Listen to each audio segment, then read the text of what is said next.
cut away to a press conference by Representative Adam Schiff on his impeachment investigation of President Trump as the fireworks erupted on the set. Watch.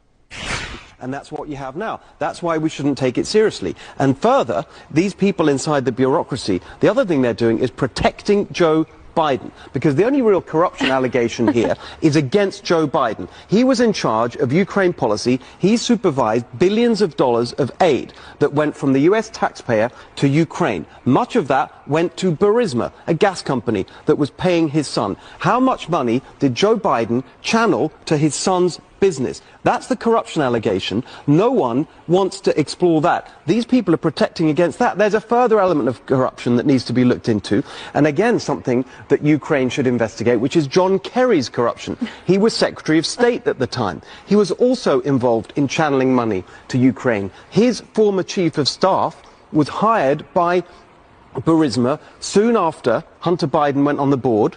They hired John Kerry's former Chief of Staff while he was Secretary of State, paid him money from Burisma, could have come from the US taxpayer. That money is circled back to Democratic senators who then write to the administration calling for more money to be sent to Burisma. All of that needs to be investigated. John Kerry's corruption. There's no evidence to anything you just that I've just laid out worked is at the the evidence. State Department so then. You're covering up the corruption too if you defend it. Are you These kidding are me? facts.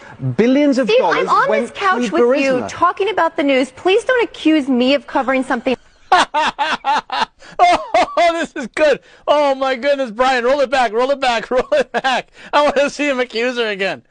Please, go back a little bit more, a little bit more. You're covering up too. You're covering up for the crimes. Go. Who then write to the administration calling for more money to be sent to Burisma. Now, before we show it to you, think about what he's saying here. He's talking about how all the money is flowing and basically how Burisma, the dirty, dirty corruption there, is just being used to launder American taxpayer money to shoot it back in the form of, consultations and all kinds of things back to these senators, back to their kids. That is corruption at its core. And they know because Ukraine is so corrupt that they can get away with it. And since they're all in power, they're pulling it off. And they think they can get away with it. Well, now President Trump is asking questions, and they want to impeach him for it. So that's what he's trying to say here. And then he accuses the Fox. Let's just watch here. All of that needs to be investigated. John Kerry's corruption. There's no evidence to anything you just. That I've just laid out I worked is at the the evidence. State Department so then. you're covering up the corruption too if you defend it. Are you kidding me?